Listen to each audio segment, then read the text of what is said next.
This is LBC from Global, leading Britain's conversation with Shelagh Fogarty.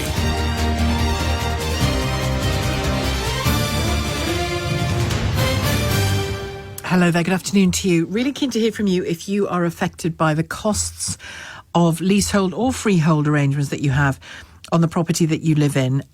This is after an investigation showed that homeowners have been left thousands of pounds a year worse off because of charges, not just service charges, other charges imposed by at least one company that owns hundreds of freeholds across England and Wales. And if you have a share of the freehold on your property, life is a bit simpler in that you can, and every situation won't be exactly the same, but you can come to an arrangement with the other sharers of the freehold as to what level of service charge you think is required for the upkeep of the building and various other elements of sharing the house or the building. But if you don't have that freedom, it's becoming increasingly clear that the people that do own the freehold or the length of the leasehold can just increase prices willy-nilly, really. We had a call yesterday on this. We were just talking about your housing needs in relation to whether Labour has got the answers. And the call that we had on leaseholders was finding that the service charge, I think if I'm getting the figures correct, it was initially about £1,500 a year and randomly went up to £4,200 a year or something like that, if I'm remembering those figures correctly. But huge numbers of people are finding as well that they're paying massively over the odds for things like a new key or a spare key. One woman charged £720 to have a key cut. Now, I know that some specialist and hyper-secure keys and locks can be more expensive than just a straightforward one, but £720 to have a key cut seems pretty extreme. If you've been affected by this or you are affected by this, it would be great to hear from you as to exactly what's going on and whether you've been at the receiving end of sharp practices yourself. There's all kinds of evidence being given here on individual stories. People dreading the post, people just no longer able to afford to live in their house. They might have a mortgage on it, but the charges that are being imposed on them are almost like another mortgage. And very few of us could absorb that kind of extra cost.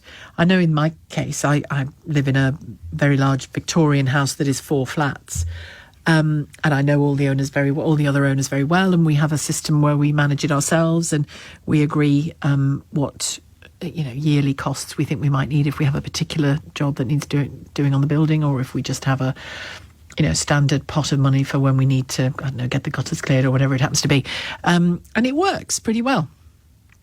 We're probably a bit too relaxed about it, to be honest. We could probably do with somebody making sure we did X, Y and Z every year. But the point is, nobody's ripping anybody off is the key point here. And because all of us have equal control over the finances. So I'm aware that is a real freedom that not everybody has. And I can see the calls coming in thick and fast on this already. And I was conscious when yesterday's call came in, and it was just by chance that we were talking about housing in a very broad way, and that call came through. And I promised we'd look at this again. So this investigation I've been looking at today, including that one of a woman charged £720 to have a key cut, prompted me to want to talk about it with you again. Let's talk to Sophie straight away. It's Sophie's call from Richmond. Hi, Sophie. Hi there. We've spoken before regarding property and leasing, and I've had 2 examples now. Unfortunately, I haven't got enough money to buy a freehold. I live in the south, and I bought my first property. It was initially £1,500 for the service charge per annum. That then doubled to £3,700 by the time a whole year had gone complete. I was able to sell my property, thankfully. I moved into the next flat, which I'm in now. It's a 1-bed apartment. Again, it was supposed to be £1,000 per year for my service charge, and it's just gone up to £2,600.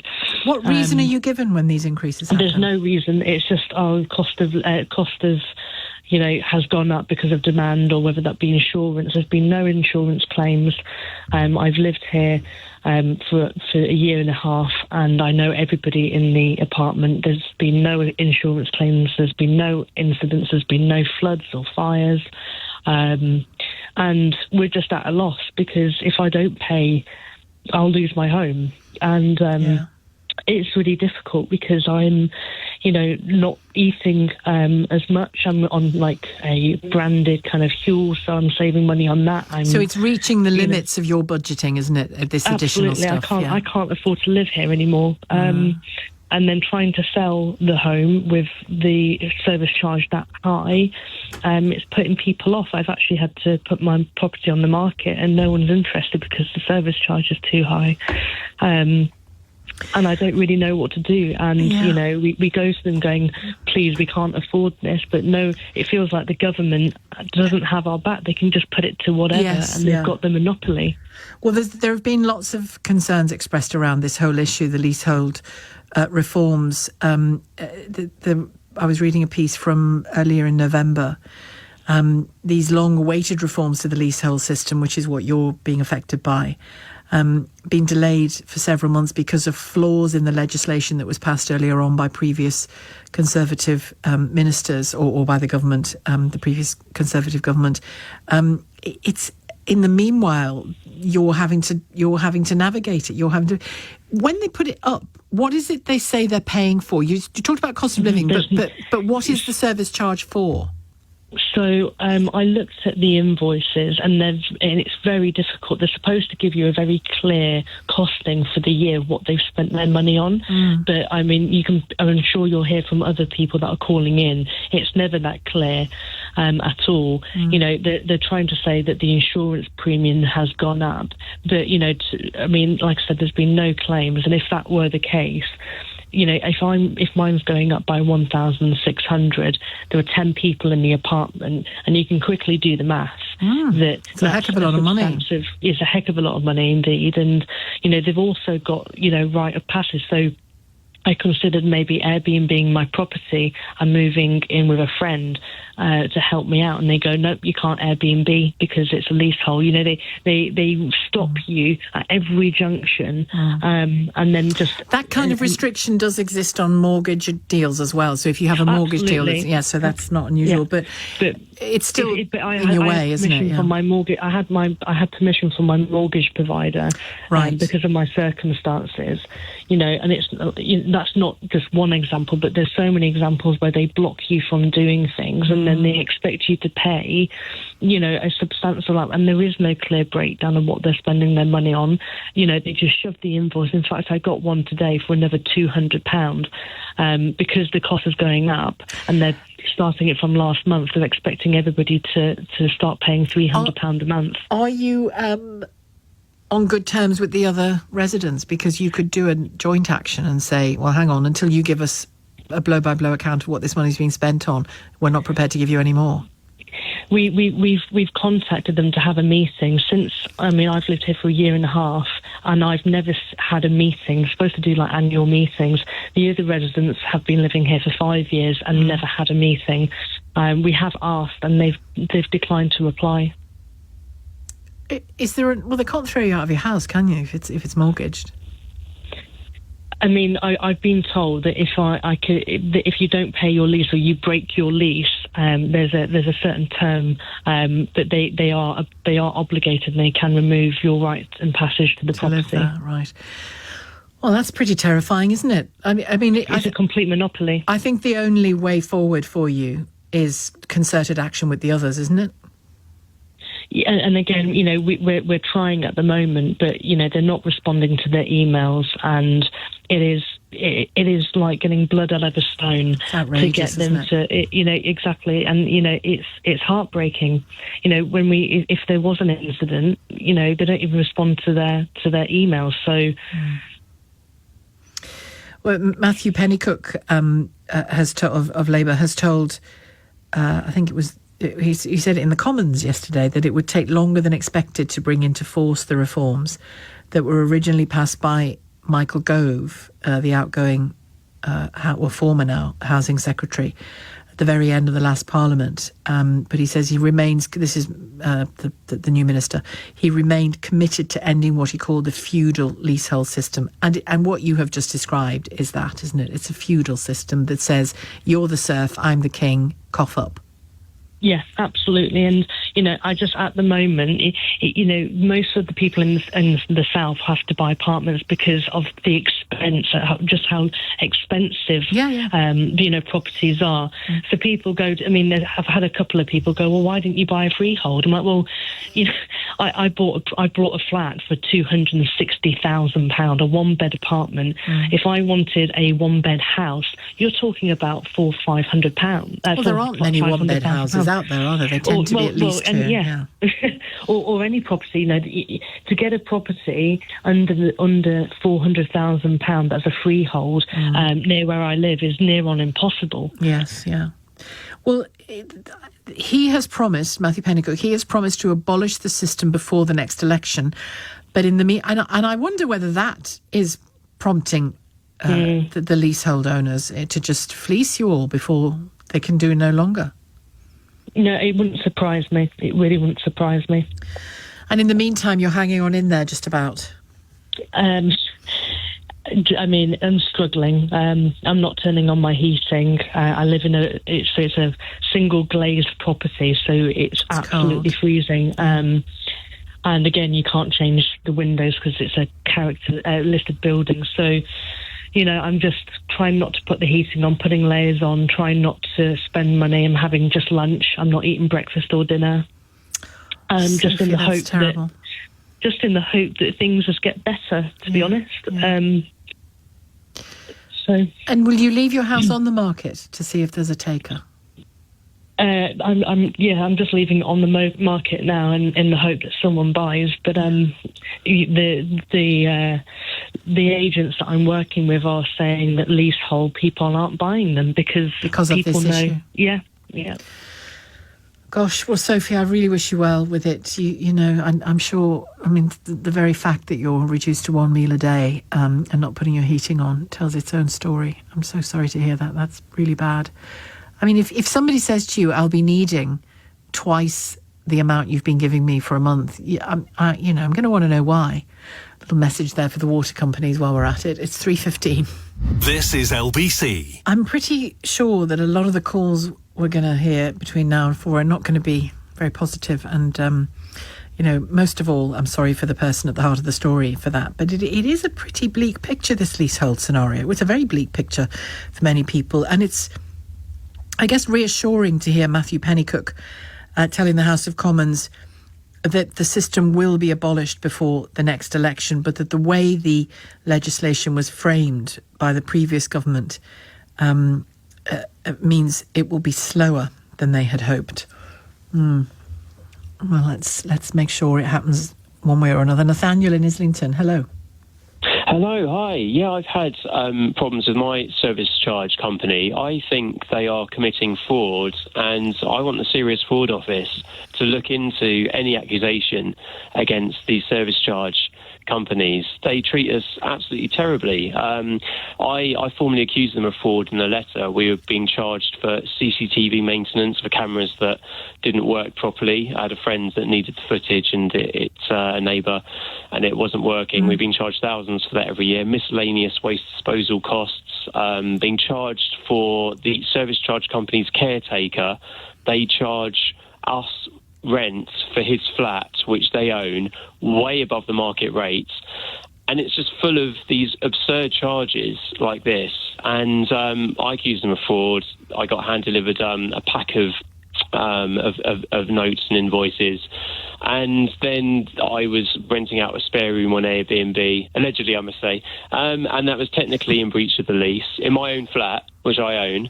And, it's like lawfare. I got a legal letter, which I was charged £1,000 because under these feudal leases, sometimes the victim, the flat owner, has to pay the legal fees of the service charge company in any dispute. I mean, how ridiculous is that? It's like 1,000-year-old law.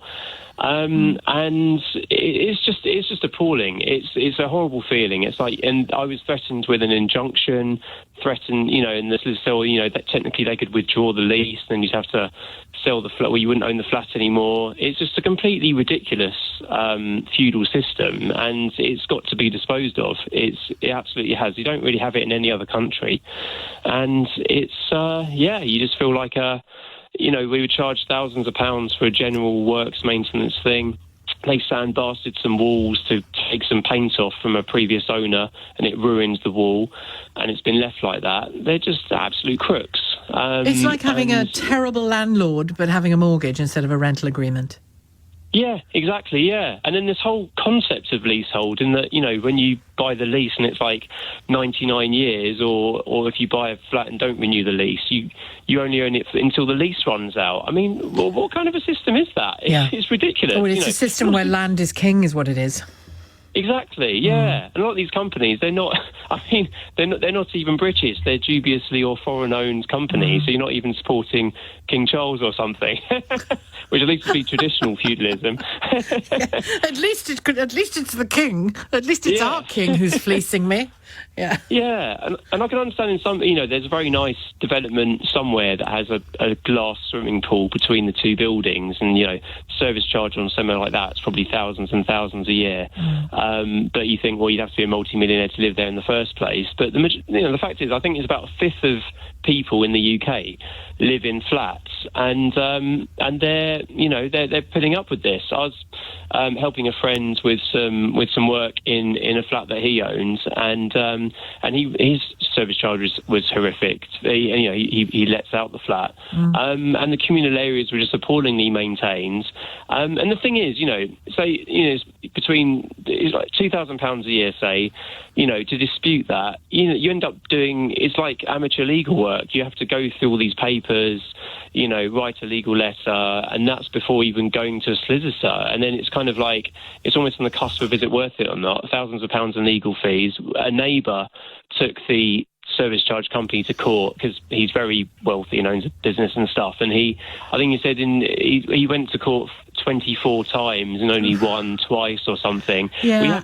One of those cases was he changed his front door of his own flat, and they said, oh no, it doesn't fit we don't agree that you're allowed to change the front door. So they took him to court, and of course there's actually nothing in the lease saying he couldn't change his front door, but he still had to go through that pain and legal work. And then, it's happened to other flat owners. Oh yeah, you can't change your front door. There's nothing in the lease saying so, but you still have to go through the legal procedure, because the risk is you'll get taken to court for thousands, and also it needs to be fire when they withdraw the lease. It needs to be fire compliant, doesn't it? There's a safety reason behind that, but as long as it's fire compliant.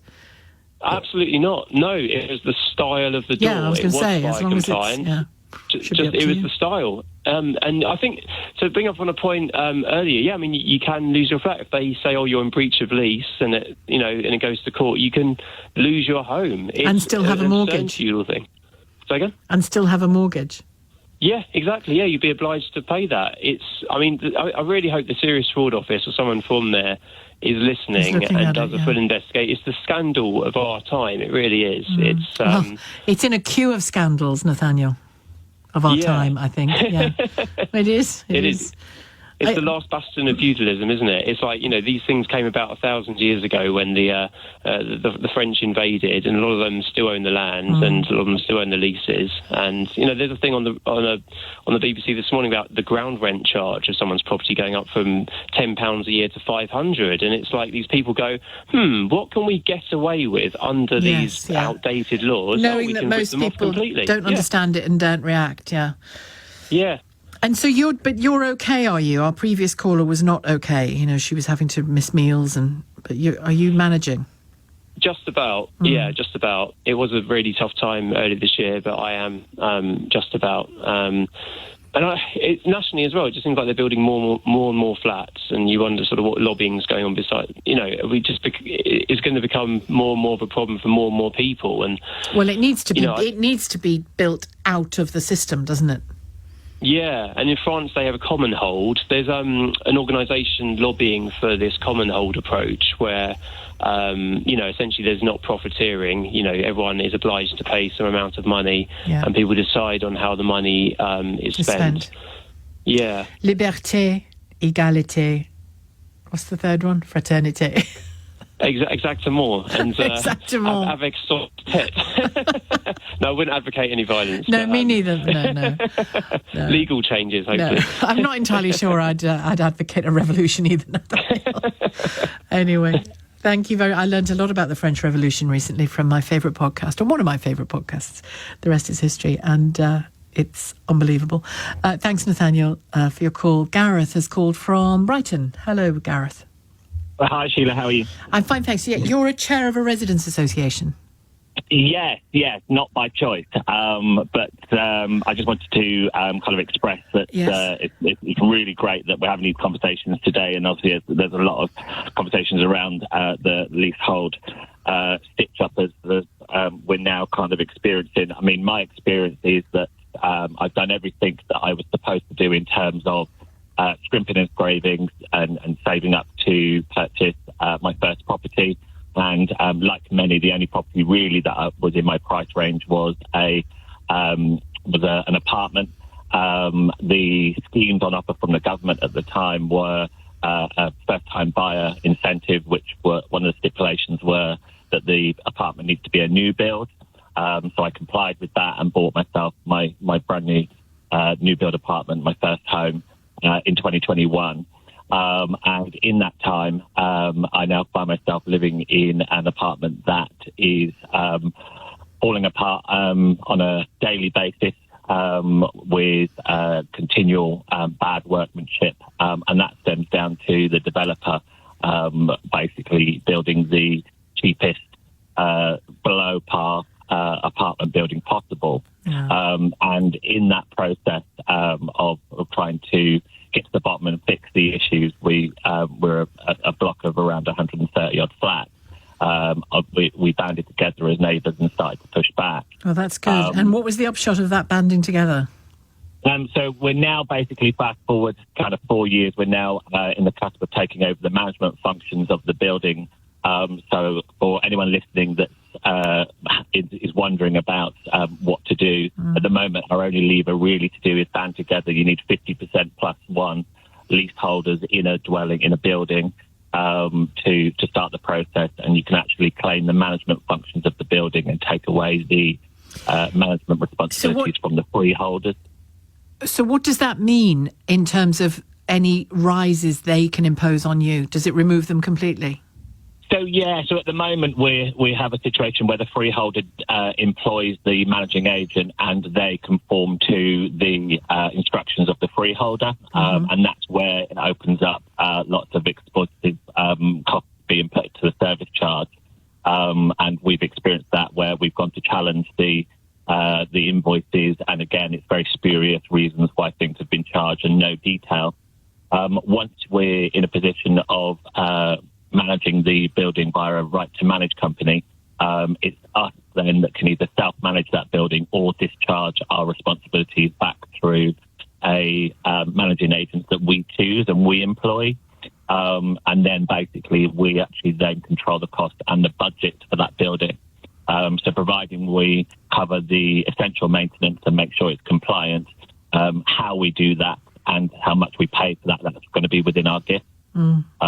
So we're able to actually have a lot more transparency and a lot more oversight about what's being charged to our service charge account. But the stitch up is it goes right the way through the system in terms of freeholders building these poorly built developments and then insuring them. And what's happening is that they're insuring them with their own brokers, and there's plans afoot now about a class action case that is going to try and be brought against freeholders about secret commissions, which again is another scandal, as you mentioned, scandal upon scandal, where I just imagine it'll turn out to be very similar to the conversations that's happening around car finance secret commission as well. So you have successfully taken back some power? Yes, we're about to. But that come at a cost as well, because you need to make sure that it's done in the correct way. So you needed legal representation and all of that. Yeah. So always get advice if anyone's thinking about doing it. There's plenty of resources out on the internet now to guide you through that. I mean, we actually employed a consultant to take us through, who turns out to be, in my opinion, one of the best consultants in the country. But it costs each leaseholder around. And a consultant in what way? A housing consultant? No, so a specialist in right to manage functions, and they actually advise the government in terms of when they go through these policies, and this person's actually involved in the process of shaping the reform bill as we move forward. Well, so, I'm delighted. Very experienced. I'm delighted for you that it looks to be about to work out, but it sounds like a lot of hard work. It's not for the faint-hearted, is it? Which is why banding together to do it seems like the sensible option, if you're prepared to do that at all. Thank you very much indeed, Gareth. Best of luck with it. Gareth in Brighton. This is LBC. Let's get back to your calls on some of the liberties that leaseholders are having taken upon them by the owners of the freehold. Louise is called from Shoreham. Hello, Louise.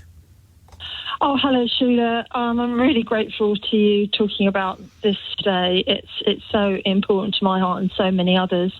I just, first of all, if that's all right, to pick up on something one of your earlier callers said about an organisation that's moving towards common hold rather than leasehold. Yes. And that organisation is called the National Leasehold Campaign, and they've been working solidly to help leaseholders fight against the unfair scandals of leasehold. That's the approach that France takes, is it? Well, National Leasehold Campaign, well, yes, they fight to do that common hold. It's not only that, because it's only England and Wales globally that has leasehold. So when we talk about governments not being able to change the system as a result of past governments, that's all we ever hear. The Labour government said that they were going to change this and create a common hold rather than the feudal. But what is still happening when they're talking about spades in the ground, they are still building flats which are leasehold. And when you get help to buy, it's not a help to buy, it's a help to lease. When you lease a home, it's like leasing a phone. You're getting a help to lease, and that's all you're getting.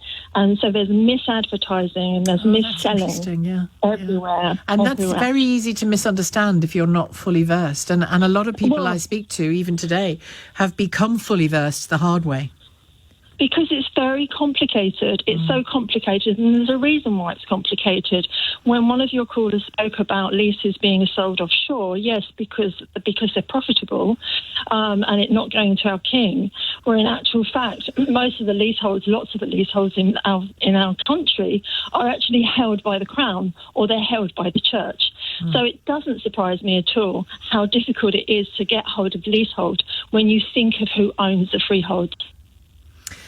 And your situation is what? You were charged a huge amount of money in service charges. I was, yeah. So for me, as for many others, they go into the system of leasehold really not understanding what it means. I had no idea that there was a difference between leasehold and freehold. When you find out, you feel incredibly stupid, and you feel, how could I have been led into this and not understood? But what I did understand is when you apply for a mortgage, it goes to the conveyancer, and the mortgage company agrees depending on what you can afford to borrow, and also what depending on any major works that need to be done in the property that you are about to purchase. Well, when the conveyancer asked the managing agent, are there any major works in the pipe, they said no. After a year, my service charge bills were about £600 a year. After a year, I received a service charge bill of £10,000. I didn't understand it. I couldn't understand the service charge because they send you an account, and you cannot understand managing agent service charge bills. You really cannot understand them. My sister's an accountant, and she works for one of the big four. Now, she looked at these and she couldn't work it out. Now, she was one of the senior partners. So she would look at this and she'd say, it just doesn't make sense. The figures don't make sense. I ended up going to court to try to work these out nearly 10 times. I then got another bill for £10,000. In the end, Sheila, this was in 2013. In the end, for the major works that took place in 2015, the bill was £35,000. Wow. Well, yes. At one point, I couldn't afford it. I mean, honestly, no wonder people are suicidal. People take their lives over this. They take their lives. And they sent me a 146 notice. And a 146 notice. I was trying to work at the same time, and everything else. What's a 146 notice? A 146 notice enables the freeholder to seize your property if you do not pay the service charge. Right. So if I was unable to pay that service charge, they were able to seize my property. They were able to take any profit I had in that property, and I would have to continue, as you said earlier, to continue to pay the mortgage. So on thin air. On thin air, which the freeholder is then able to own for themselves. Well, I mean, you're the second caller who's faced that moment. Thank you, Louise. I have to leave it there for time reasons, but thank you very much indeed. So many of you, we've had a full board throughout this entire hour, and I'll try to get to at least a couple more before 4 o'clock. Thanks to Louise in Shoreham. It's 3:48. This is LBC.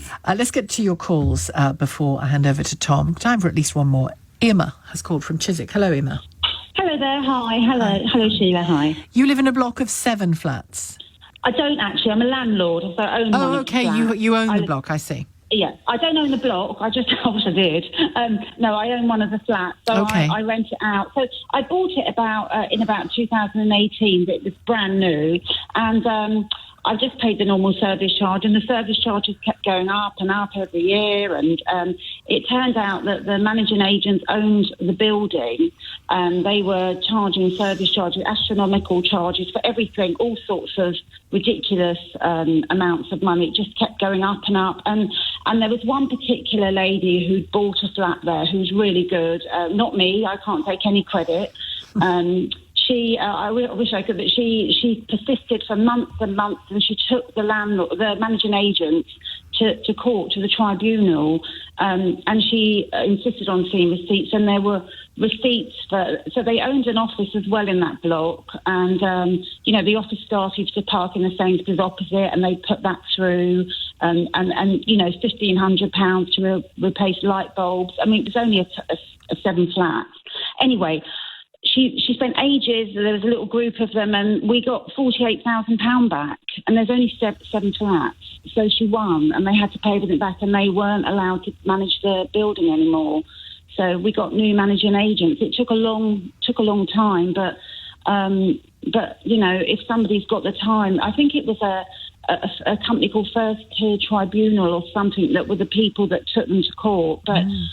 She was really stressed and had to go backwards and forward to and from court, and I think she bought it for her father, the flat, so the rent, the service charge has gone up from say $600 or $700 a year to about $2,500-3,000, and honestly, they can just put in receipts for whatever they want, and and like the caller before said, they couldn't really understand what the service charges before, so now it's such a small. It's not like one of these massive blocks with 100 flats in it. You should be able to know that X amount is going on cleaning, X amount is going on this. Absolutely, you should, because I think I was describing my arrangement with my fellow owners in the same building, just 4 of us, and we all put an amount in, and then if we need. I don't know, the gutters cleaned. Yeah. One of us organises it. It happens. We agree to who we're going to use. It happens. Yeah. And then it's there to see in the account it's gone out. And if you need a bigger thing done, like some years back, we had the roof replaced completely, or the tiling of it, the tiles, the slates. And that involves everybody giving a bit more in order to cover that particular one-off cost, a sink fund, essentially. And it's clear. What's happening is clear, Yeah, and you understand what a sinking fund is. I understand what a sinking fund is for now. And, and there's lots of new rules now. Like I have another flat that, every 4 years or 5 years it has to get painted. And now, it's only 2 floors up, but now you can't get on a ladder. You have to have scaffolding, and that's astronomical now. It is. So there are costs that are reasonable, but there are so many dodgy service charge people that have these companies, and they can just charge what they want. And somebody, I'm sure somebody could find out if they wanted to, how someone would help them, and they would lose in court. They just can't get away with it. I think they would, and there's evidence that they're losing in court when people do band together, or at least losing some of their power. Thanks, Irma, for your story. It's another example of people banding together and that making all the difference. That's it from me for today, for the week. In fact, if you missed any of the show, you can listen back on Catch Up on Global Player, where you can also pause and rewind live radio, as well as listen to a range of podcasts. Download now for free from your app store, or head to globalplayer.com.